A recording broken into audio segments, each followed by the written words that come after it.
Vous mettre au cœur des informations éducatives en République démocratique du Congo reste notre seule priorité. Mesdames et messieurs, bienvenue à cette nouvelle édition du journal universitaire.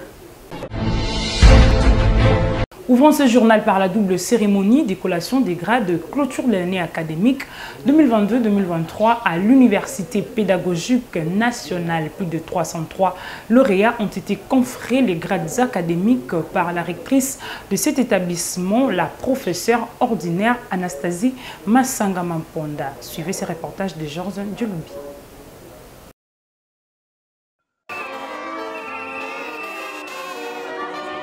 C'est au rythme de la fanfare qu'a débuté cette double cérémonie d'écollation des grades et clôture de l'année académique 2022-2023 à l'Université pédagogique nationale. Dans sa prise de parole devant la communauté upénienne, le parent, ami et connaissance venu pour la circonstance, la rectrice de l'UPN, professeure ordinaire Anastasie Masanga, a de prime abord accueilli chaleureusement l'assistance avant de rendre le vibrant hommage au président de la République, Félix Tshisekedi, pour son attention accordée à l'UPN et sa réélection à la tête du pays. Ensuite, au Premier ministre, chef du gouvernement, au ministre de l'Enseignement supérieur et universitaire pour leur accompagnement, avant de féliciter les leurs qui viennent d'être élus députés nationaux aux élections de décembre 2023, à l'occurrence, le professeur Séverin Bamani, et le chef des travaux André Mouchongo Machara. Poursuivant son discours, la rectrice de l'UPN a présenté brièvement le bilan de son comité de gestion secteur par secteur, sans ignorer les difficultés rencontrées, le défi à relever et les perspectives d'avenir, en invitant par la même occasion les heureux lauréats d'être les ambassadeurs de leur mère nourricière. Dans la même logique d'idée, le secrétaire général académique de l'UPN, le professeur Roger Kassereka, ainsi que celui chargé de la recherche, le professeur ordinaire Achille Liwawa, ont de la plus belle manière souligné que malgré les aléas, les activités académiques et para-académiques ont été organisées avec succès au sein de cet établissement. Voilà ce qui a justifié la production de 47 docteurs à thèse et plus de 420 diplômés d'études approfondies. Au terme de l'allocution de la représentante du ministre de l'ESU, de celle du coordonnateur des étudiants et du représentant des lauréats qui ont salué les efforts inlançables conjugués par le comité Masanga afin de faire de l'UPN un foyer d'excellence et qui ont jeté le fleur aux lauréats pour avoir atterri en douceur, les moments tant attendus étaient la proclamation des résultats par les doyens des 10 facultés qu'organise l'UPN.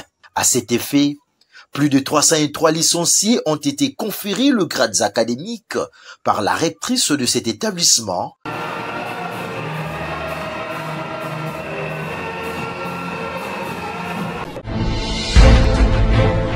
Élu dans la circonscription d'Idiofa comme député provincial, le président du conseil d'administration de l'université CEPROMAD, le professeur émérite Ntsaman Olutu Oscar, remercie le président de la République, ses électeurs ainsi que toutes les personnes qui ont contribué de près ou de loin à son élection. Il est au micro de Christian Moukonkole. Mes impressions, on peut les lire à travers la réjouissance de la population qui m'entoure et que vous voici. Impression de satisfaction. Grande satisfaction parce que, en fait, c'était une occasion pour moi de remercier ceux qui, d'une façon ou d'une autre, ont fait de moi ce que je suis devenu. Bien sûr, je suis multidimensionnel. Certains préfèrent m'appeler savant, d'autres politicien, et celui qui avance en désordre au lieu de rêver sur place. C'est-à-dire celui qui se prend des risques et des risques calculés. Effectivement, en me portant candidat à la députation provinciale, j'ai voulu, une fois de plus, voir dans quelle mesure je pouvais tester la compréhension de mes œuvres par la population d'Idiofa, que je remercie très chaleureusement pour avoir fait confiance en moi et pour m'avoir désigné parmi ceux qui peuvent être encore considérés comme leur modèle dans les cadres politiques et de ces élections. Je vais remercier aussi le président de la République, Félix Antoine Tshisekedi Tshilombo, généralement appelé Fachi Béton. Et aussi,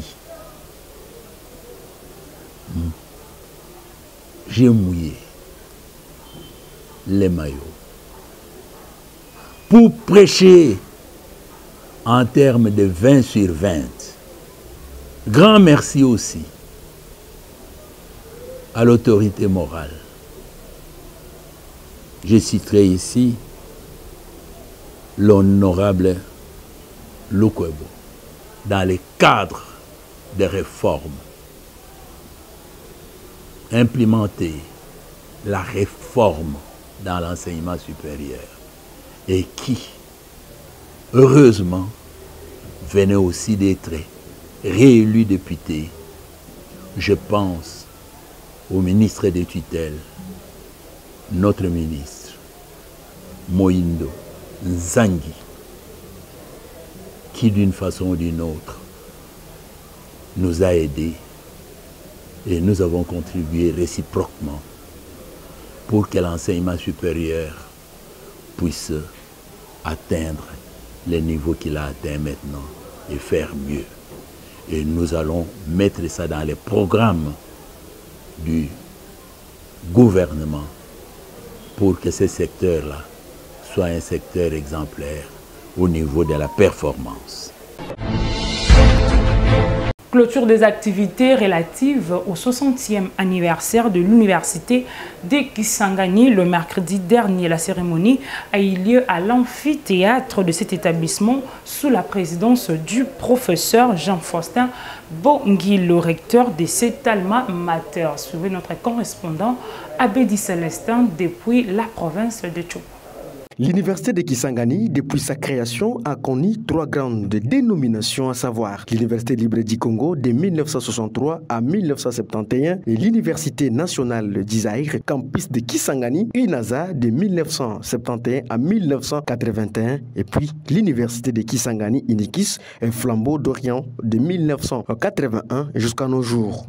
L'historique de cet établissement de l'enseignement supérieur et universitaire était dévoilé par les professeur Sébastien Kaimbi et c'était à l'occasion de la cérémonie de clôture des activités relatives aux 60 ans d'existence de cette alma mater qui a eu lieu le mercredi 24 janvier 2024. Dans cette occasion, le professeur Gaspard Boulemba, secrétaire général en charge des recherches, a eu le temps de présenter au public l'évolution de la recherche au sein de l'université de Kisangani et depuis sa création. Pour lui, l'université de Kisangani, depuis sa création jusqu'aujourd'hui, a déjà produit 501 thèses de doctorat, 487 diplômes d'études supérieures et des milliers de mémoires de licence et travaux de fin de cycle qui ont, à leur juste valeur, résolu les problèmes de la société. Le professeur Gaspard Boulemba reconnaît quelques difficultés, il donne quelques pistes de solutions. J'aimerais terminer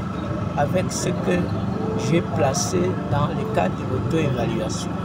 C'est-à-dire quoi? Parce que nous dépendons de financement extérieur, nous avons fait le jeu de l'extérieur. C'est-à-dire que celui qui finance la recherche c'est celui qui oriente la recherche pour son compte. Maintenant, pour revenir à votre question, quelles sont les recommandations à faire? Et moi, j'y ai pensé dans ma réflexion doctorale. Et parmi les 5 principes que j'ai proposés, il y a le principe de sacrifice avec l'altruisme. Nous devons nous sacrifier au profit des autres. Les autres, c'est altruisme. C'est-à-dire quoi? Au moment où nous sommes présents aujourd'hui, nous devons être comme un grain qui pourrit pour donner la germination, c'est-à-dire les générations futures. Qu'est-ce que nous devons faire? En plus de la mutualisation des moyens pour produire nos recherches, nous devons aller au-delà dans le cadre de l'interdisciplinarité, c'est-à-dire que toutes les disciplines, nous nous mettons ensemble pour une thématique. Et nous avons aujourd'hui la grande ouverture de ce qu'on appelle les réseaux sociaux que nous utilisons à tort ou à raison. Il faut signaler que la cérémonie de clôture était présidée par les professeurs Jean-Foster Bongilo Boendi, recteur de l'université de Kisangani. Le président de la fondation Mwelamani JBB, maître Biambamba Mbombo Jean-Baptiste, a palpé du doigt l'effectivité de la reprise des activités académiques à la Haute École de Commerce de Kinshasa, ex-IEC-KIN, le jeudi dernier au cours d'une visite à l'issue de laquelle il s'est acquitté de frais académiques, des laboratoires et autres de 50 boursiers de sa fondation qui viennent de débuter les cours au sein de cet établissement universitaire. Ceci en vue de leur permettre d'étudier en toute quiétude. Commentaire de Georges Ndulumbi. C'est avec succès que les nouveaux étudiants de la Haute École de Commerce de Kinshasa, ex-IEC-KIN, ont débuté les enseignements pour l'année académique 2023-2024. Comme en témoignent ces images, les apprenants de cette institution, notamment les boursiers de la Fondation Mwelamani JBB, structure chère à maître Biambamba Mbombo Jean-Baptiste, ont répondu présents à ces premiers jours des cours en prenant toutes les directions nécessaires afin d'arriver dans les auditoires questions de ne pas manquer les cours. D'un bon père de famille, maître Biambamba Mbombo Jean-Baptiste, appelé affectueusement par la population de la Funa, l'incarnation de la sociabilité en outrance, au regard de ses multiples actions sociales menées sur terrain à leur faveur, a palpé du doigt l'effectivité de cette reprise des cours en échangeant avec le bénéficiaire de ces bourses avant de payer leurs frais académiques, le frais des laboratoires et autres en vue de leur permettre d'étudier en toute quiétude, précise ici le chouchou de la Funa, maître Biambamba Mbombo Jean-Baptiste. Vous devez sans ignorer que dans le cadre de ma fondation Mwelamani JBB, j'ai l'habitude d'octroyer des bourses d'études à la Haute École de Commerce de Kinshasa, ex-IEC Kinshasa, aussi dans d'autres écoles de métiers. Mais dans le cas d'espèce, vous savez que la rentrée académique a eu lieu ce lundi. Nous avons eu à sélectionner 50 boursiers du district de la Funa qui ont effectivement commencé le cours depuis le lundi. Je viens aujourd'hui honorer la facture composée notamment des frais académiques, des frais de labo et d'autres frais connexes. La motivation, c'est que j'ai toujours dit que si tu me donnes un poisson, je mange, mais si tu m'apprends à pêcher, je mangerai tous les jours. Et dans le cadre de ma fondation, nous avons un principe phare qui est honteux de vivre heureux tout seul.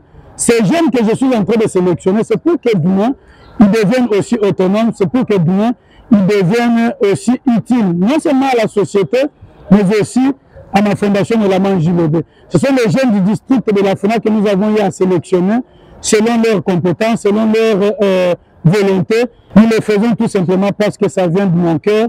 Je suis un homme épris de sociabilité, je suis un homme épris d'amour, et je le fais, j'ai toujours dénommé cette bourse, c'est une bourse du cœur. La bourse du cœur, parce que nous le faisons avec tout notre cœur. Au nom des boursiers, l'étudiant Honoré Kapoukou a profité de cette occasion pour saluer cet acte de bienveillance de maître Biambamba Mbombo Jean-Baptiste. Nous sommes les boursiers de la fondation Mwelamani JBB du président Jean-Baptiste Biambamba Mbombo. Nous sommes de différentes facultés. Nous leur remercions pour cet acte Notez que la sociabilité, encadrement et épanouissement, c'est la devise de la Fondation Mouilamani JBB. Parlons de la journée internationale du sport féminin et du lancement de la saison sportive 2023-2024 organisée par le ministère de l'Enseignement supérieur et universitaire sous le haut patronage de son Excellence, Monsieur le Président de la République et chef de l'État Félix Antoine Tshisekedi Tshilombo, une activité qui s'est tenue devant plusieurs délégations venues des universités de la RDC. Nisha Kalunga, Martin Tissampou et Jires Lando signent cet élément.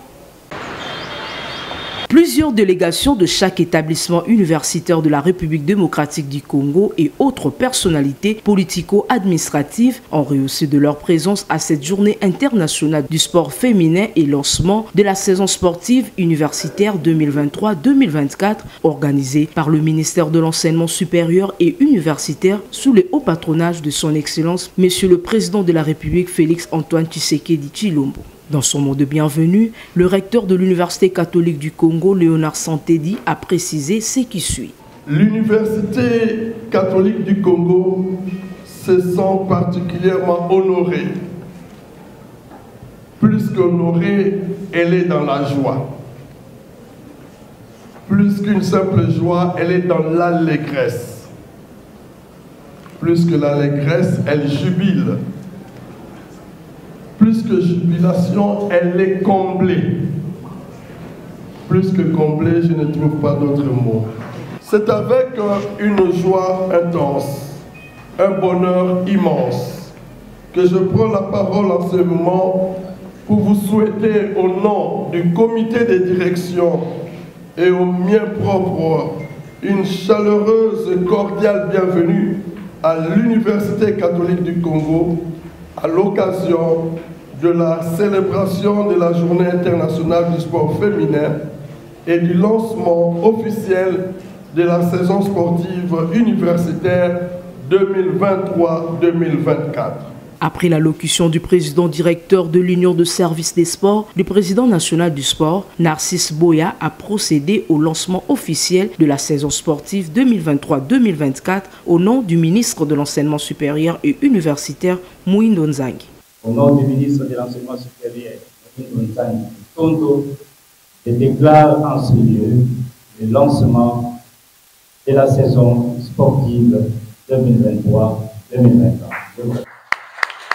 Pour marquer le début de cette saison sportive féminine 2023-2024, quelques spectacles ont été présentés par les athlètes de différentes disciplines, entre autres basketball, judo, karaté et nzango. Ces sports universitaires cultivera aux étudiantes de chaque établissement de l'ESU non seulement les valeurs de solidarité et de compétitivité, mais aussi la discipline et la rigueur, a déclaré le directeur national de sport, Narcisse Boya. Ce secteur des sports universitaires m'a été confié par le ministre de l'Enseignement supérieur en tant que directeur en charge des sports universitaires de la RDC.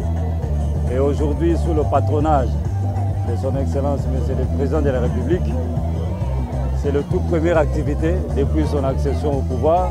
C'est la première activité qui est patronnée par le Président de la République, réélé par son Excellence, Monsieur le ministre de l'Enseignement supérieur, Mouindo Nzangi. Je vais encourager les jeunes étudiants pour qu'ils soient ancrés dans ce secteur. Parce que ce dernier temps, nous avons des experts qui vont venir de partout pour former des formateurs. Il y a l'un qui va arriver aujourd'hui et demain nous allons commencer des activités pour dire que nous sommes là sur la lignée que le ministre a instruit pour la réforme des sports universitaires.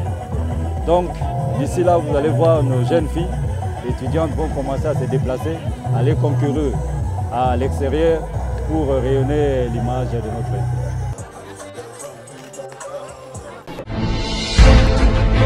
C'est ici que prend fin cette édition. Mesdames et messieurs, si cela vous a plu, dites un grand merci à Nene Wambenga qui était derrière la caméra pour assurer les images réalisées par le docteur Emmanuel Lema, toujours sous la coordination de l'honorable André Mouchongo Machara. Quant à moi, je vous souhaite un excellent week-end.